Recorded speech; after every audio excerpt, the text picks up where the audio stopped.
Hello, welcome to Gardener's World. I always feel that July is the start of the harvest season. And of course that means lovely vegetables from the garden, but also don't neglect the flowers. I try and every few days cut some roses, just from whatever is out. In the hot sun, that won't last more than a day, but if I take it inside into a cool room, that will give me an extra 24 hours of pleasure. This week, I'll be continuing to develop the wildlife meadow that I sowed last year. Joe gets an exclusive behind-the-scenes tour of the private gardens at Eton College, where Prince William and Harry went to school. It's like a secret garden in here. I came through the gate and what a beautiful space. It's a centre of excellence for education, isn't it? So we try and do that in the gardens. Carol is looking at the wildlife that is so beneficial for our gardens. This week, she's dipping below the surface of a garden pond. What's actually important for the creatures that live in here isn't the species of plant, but it's the variety of structure and shape, because each one of these will then create a different niche or a habitat, if you like, that particular types of insect will prefer.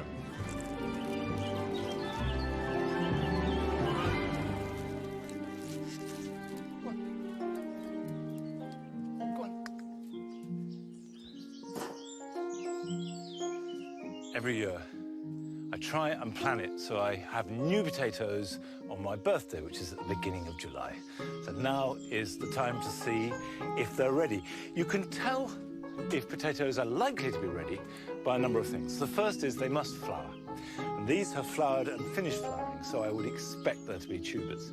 The second is there's a pretty good guide that first earlies take 3 months, main crop 4 months, and second earlies somewhere in between. So, this is Charlotte, which is a second early. Oh, look at that. Now, I challenge anybody. It doesn't matter how many years you've gardened. Doesn't that make your heart sing? If they're wet or damp, leave them on the surface of the ground to dry off. But these are actually pretty dry, so they don't need it.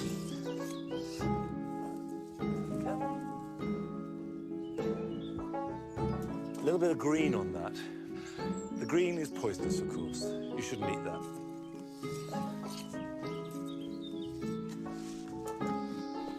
Charlotte is a variety that I've come to love. It's a French variety, slightly waxy, and they're really good just plain boiled, eaten either with some butter or olive oil and plenty of salt and pepper.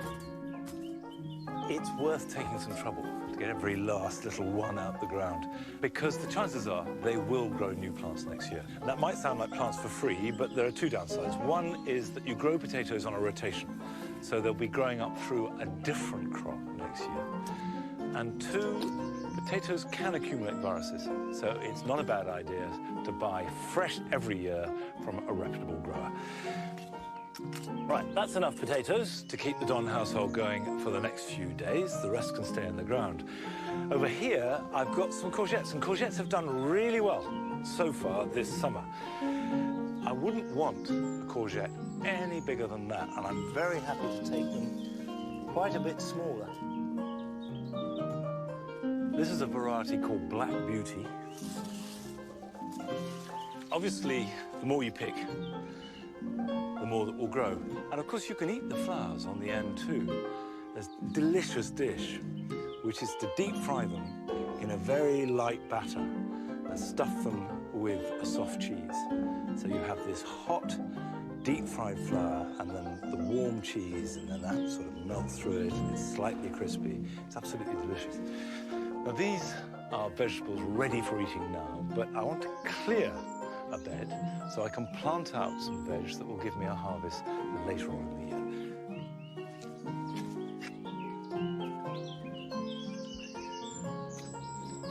This looks pretty scruffy by now. It's rocket. Sowed it on the 1st of February, planted it out in March, and we've been eating it since mid-March. And you can see that it's producing more flowers than leaves now. That's not a terrible thing, because rocket flowers, like courgette flowers, are very good to eat. But it's a law of diminishing returns. So, pull up the plants.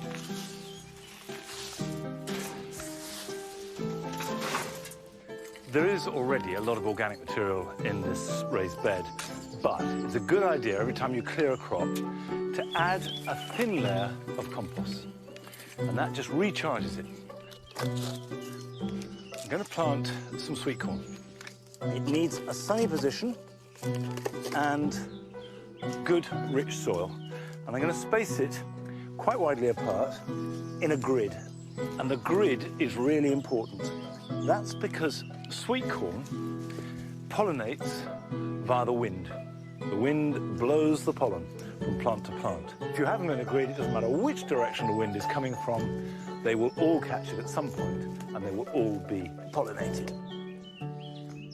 Now those are in the ground and will be quite happy and need no attention at all, but they'll grow slowly. But I can use the space, and a really good companion crop are courgettes, because they will share the same growing conditions of sun and nice rich soil, but provide their fruits before they get shaded out by the sweet corn. And I'll just fit 4 plants in here, nicely spaced out so they can spread. You could plant lettuces or anything that will give you a quick harvest in amongst the slower growing sweet corn. And it's not too late to directly sow courgette seeds or sweet corn, because the soil is warm. But it will depend on nice warm weather for the rest of summer for them to grow fast and to ripen. Now this is all very practical. But over the last few weeks, Joe has been looking at the beautiful decorative gardens that lie behind some of our more famous institutions, often gardens which people rarely get the opportunity to see. And a few weeks ago, he went to a school, but not just any old school.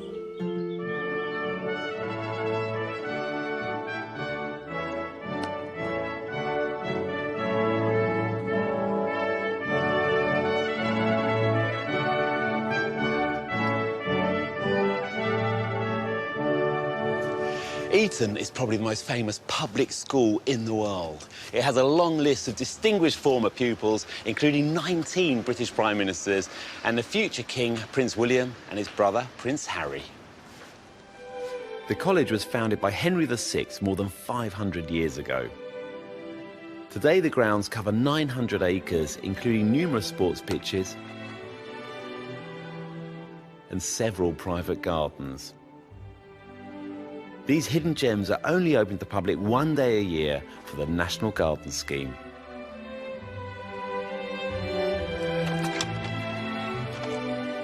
The job of keeping these gardens looking at their best falls to head gardener Michael Long and his team. Hi, Michael. Hello, Lovely Joe. to meet you. And you? What a fabulous, it's like a secret garden in here. I came through the gate and what a beautiful space. It is, it's fantastic, isn't it? This is the headmaster's garden. It's only for use by the headmaster. The pupils don't get to come in here. So you've been involved in the design of this garden. Why have you designed it like this? Basically, the headmaster's wife likes flower arranging. She does it in the house and in the chapel. Yeah. And the idea is to cut the flowers from the garden. We try to make it a bit of a cutting garden. It's a centre of excellence for education, isn't it? So we'd like to try and do that in the gardens. So which one of these gardens is your favourite? Luxmore's, the island garden. Oh. Put the tools down. Yeah.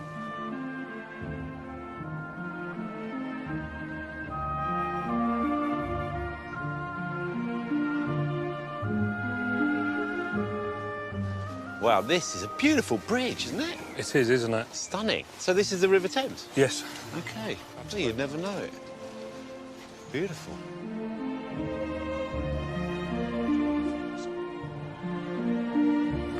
Welcome to Luxmore's Island. That's a very exotic name, isn't it? Why is it called that? The garden was originally started by Mr. Luxmore, who was a housemaster at Eton. He taught here for about 50 years in the 1800s. Why is it your favourite? I think partly it's so different to the other gardens because they're quite formal and this one is very informal. And it's so peaceful, and you can come over here and if everything's quiet, you could be anywhere. So are the pupils allowed onto the island? Yes, they are. The older boys are allowed on the island for study, quiet time, and the younger boys can come on with a tutor to do sort of private lessons. Does this garden have a specific planting palette? There's a book called Luxmore Letters, which we've looked through and we've picked out plants that Mr. Luxmore used.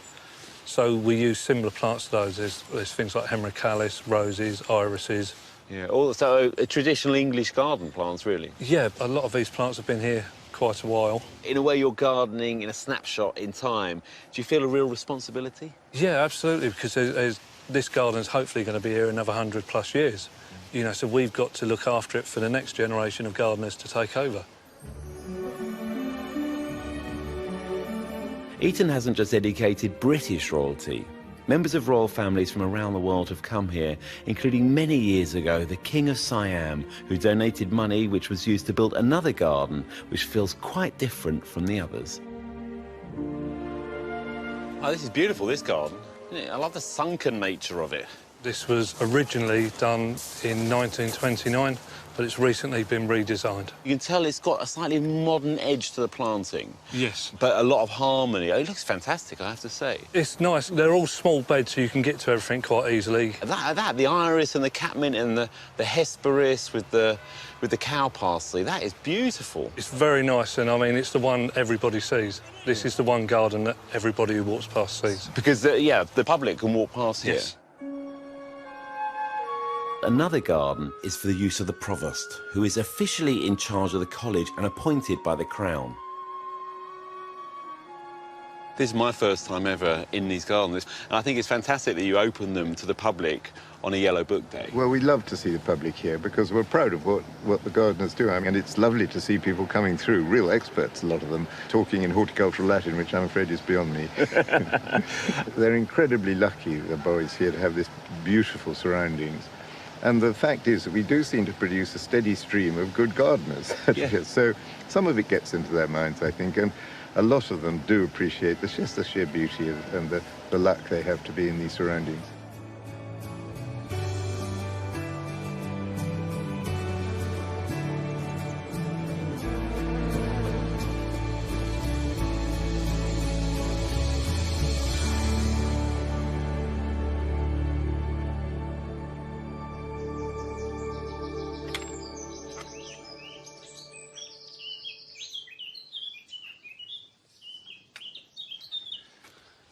The gardens will be open again next year, so maybe that's a date to put in your diary. Now, the garden that I'm making here on what we call the mound is very different. This was a rubbish heap for nearly a quarter of a century. And last year, we thought we would sort it out and try and make a wildflower meadow. And that's work in progress, but it is at last coming along. And the theme of this piece of the garden is to encourage as many wild and indigenous plants as we possibly can.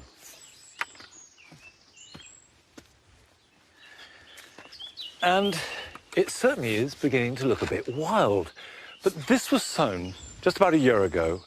It may look like the sort of growth you get on a rubbish heap or by the side of the road, but actually there's a lot of really interesting stuff in that. Now, the seed mix that I sowed in the middle of last July contained grasses, which are here, and although they've been bashed by rain, they've established and grown quite strongly, but they also had some wildflowers in it, like these clovers, which have come through. There's silene, both the white silene and the pink, and Viper's bugloss was in the mix. You can see here, and this will seed in turn and then spread. A wildflower meadow needs careful tending, needs gardening. You do need to let the plants that you want to keep seed, and to make sure the plants that you don't want to keep don't seed. This dock here is developing seeds, and I don't want those to spread. So I can put the hoe down at the base of the plant and jab in like that. That cuts it off at the roots. I can pull it out. And importantly, the seeds won't spread and germinate. This plant here is hemlock. It's poisonous, really quite poisonous. And you can tell it's got these lovely white umbellifer flowers and then the very distinctive purple blodgy stem. If you have got it, I'd wear gloves when you handle it. So we'll just chop that out like that, and I will collect that up with gloves. Here we have a sow thistle, and they can be a bit of a weed. So I'm going to chop that out. There we go. And I'll gather that up. There you go. Out you come. This is the meadow's second summer, and each year, after the grasses and wildflowers have set seed, it must be cut down and all the mown material taken away. This will reduce the nutrients for the grasses and allow the wildflowers to compete, and gradually, over the years, to thrive. This is one of those weeding jobs that I really like because it gives you a chance to get in and enjoy the garden, to see it up close and from the inside rather than always looking on it from the outside. And it's something to do slowly, something I'll probably spend another half hour or so doing. But even if you haven't got any weeding jobs to do, here are some other things to get on with this weekend.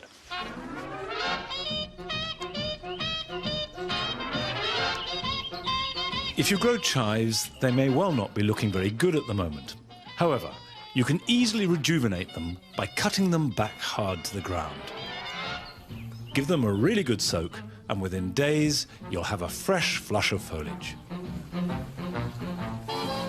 By now, your autumn fruiting raspberries should have sent up plenty of new shoots. But before they become top-heavy, it's a good time to support them. Put some stakes securely into the ground and stretch string between them, which will keep the canes upright and make them much easier to pick. So far, it's been a wonderful year for clematis, and they've really enjoyed the wet winter and spring. But this has resulted in a lot of extra lush growth, and it's a good idea to gather them up now and tie them into any support to give them extra protection against summer storms. Increasingly, more and more of us are learning to appreciate both the wildlife we see in our gardens and the value that they add to the health of our gardens. And over the coming few weeks, Carol is going to be looking at the various creatures that we can share our backyards with and the best ways of enticing them in.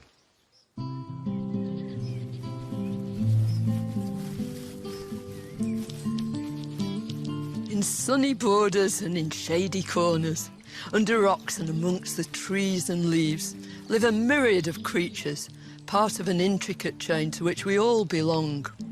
I want to find out what this means to us, our plants and the sanctuaries we call our gardens. In Britain, we've created more than 2.5 million garden ponds. Water plays a very significant part in the designs that we love. But what more does it contribute other than its visual appeal? Steve Head is a zoologist who, for the last 15 years, has been developing and studying his garden pond to attract wildlife. It's incredibly beautiful, but what are the real reasons for having a wildlife pond in your own garden? Well, I think you want a pond in your garden because it's such a source of life in the garden.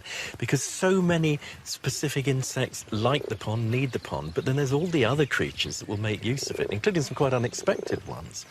Bees, on a hot day, a honeybee hive needs litres of water to keep the hive cool and air-conditioned to evaporate. When you think of a wildlife pond, immediately you think about native plants, and yet you've got lots of plants that are ornamental, haven't you, non-native? Yeah, things like the astilbe are in there because they're just so extraordinarily colourful. Yeah. But we've got some native species in here as well. There's the lovely thing bogbean here. It has an extraordinary triple leaf, but the most gorgeous little delicate white flower, and the veronica beyond. But what's actually important for the creatures that live in here isn't the species of plant, but it's the variety of structure and shape, because each one will have its own shape of stem, its own shape of leaves, its own shape of roots particularly. And each one of these will then create a different niche or a habitat, if you like, particular types of insect will prefer. To look at the intricate habitats that lie beneath, we're using a special camera to glimpse a newt's eye view of the underwater landscape. Oh, that's an extraordinary shot going in under the surface. And you can see the submerged leaves, and there's a root there appearing at the bottom. When we look around, it sort of emphasises just how much structure there is underwater there. So if you're starting a pond, how does all this life get in there in the first place? Insect life comes in of its own accord almost immediately. And it's remarkable how many plants will come in just on the legs of birds, you know, seeds and so on coming in that way. Oh, there's a snail. Can you see Oh, him? yeah, there we are. Of course, that's a snail which is confined to the pond. It doesn't come out and eat your cabbages, so it's completely safe in the garden. But, you know, everything else that we get in the pond, like the newts and the frogs and the toads even, are tremendous predators of those unfortunate things like slugs, which we all love to hate. What we could do now is see if we can find some of the creatures we've been talking about so that we can look at them a bit more clearly.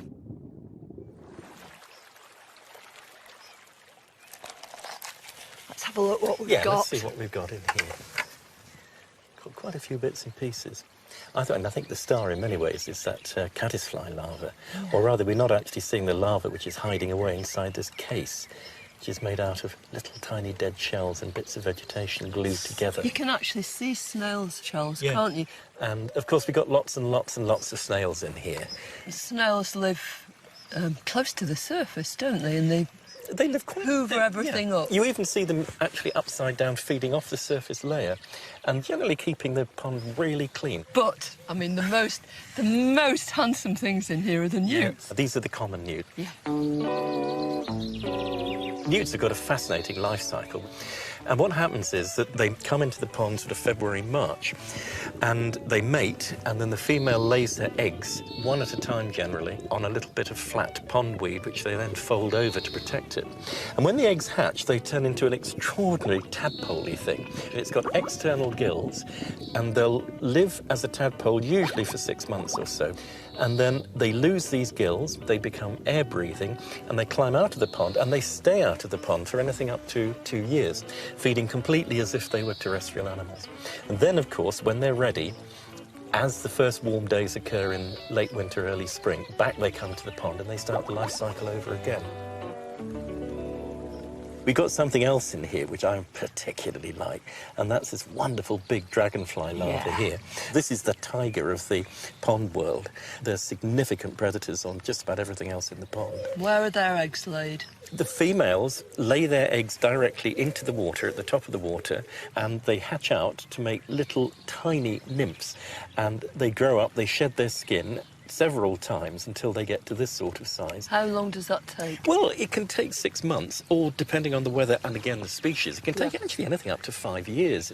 And when they're ready, they then crawl through the water surface up a steep stem, and they break the skin over the back. And out of this really quite ugly, strange-looking aquatic animal bursts forth an adult dragonfly, and they have to pause while they inflate the wings and get ready. But within an hour, they'll be off, flying into the sunshine.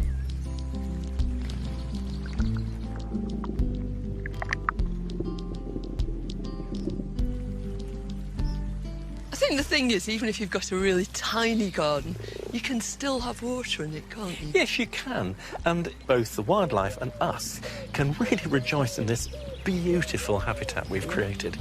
And isn't it just gorgeous?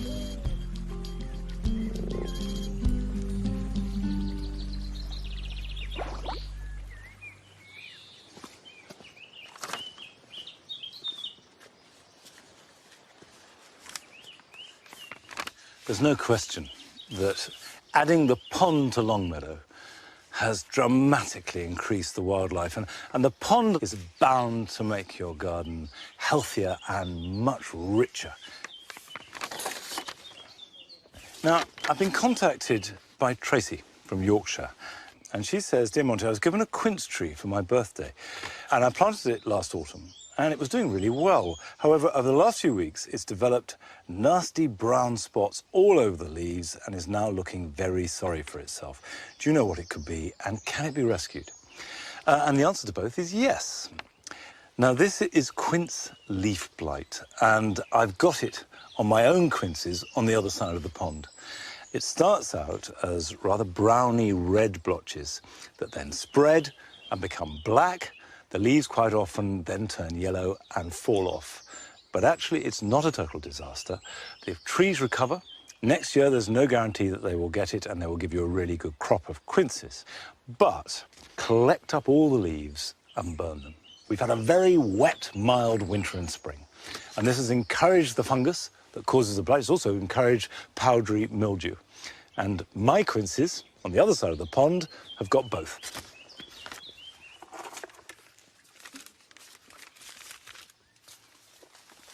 This quince has got a really clear case of leaf blight. The leaves are splotched with brown and they're starting to crisp and die back, and these will fall. But this one isn't too bad. I'm not too worried about it. But I've got 4 quinces here, and one of them is much worse. Now, the blight and mildew won't kill my quince trees, but to reduce the spread of the fungi, I've decided to take the drastic action of cutting down the worst affected one, which will help the remaining 3. Now, this one in particular is really bad. I've planned to take it out. That will let ventilation in, air, a little bit more rain, light, and just take that off.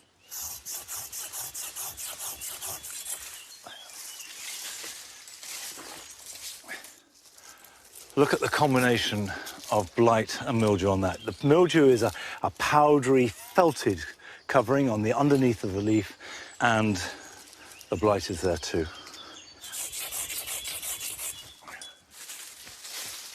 If you're cutting down any tree, do it slowly, bit by bit, a really sharp saw, and just take control of the operation. Don't hack at it and then hope it falls where you want it to.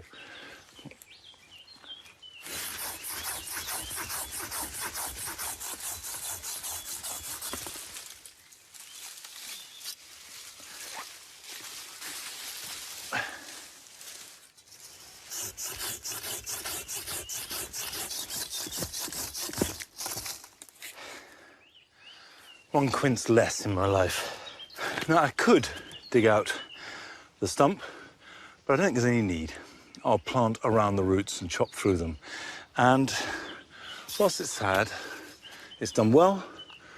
I've eaten of the quinces, and hopefully everything else will do better. That's part of the cycle of the garden. But that's it for this week. Next week, we're still at 9 o'clock because we follow the athletics. But before then, Rachel, Carol, Joe and myself will all be at Hampton Court Flower Show. We've got 3 programmes coming from there. And I'll join you here back at Longmeadow next Friday night. Till then, bye-bye.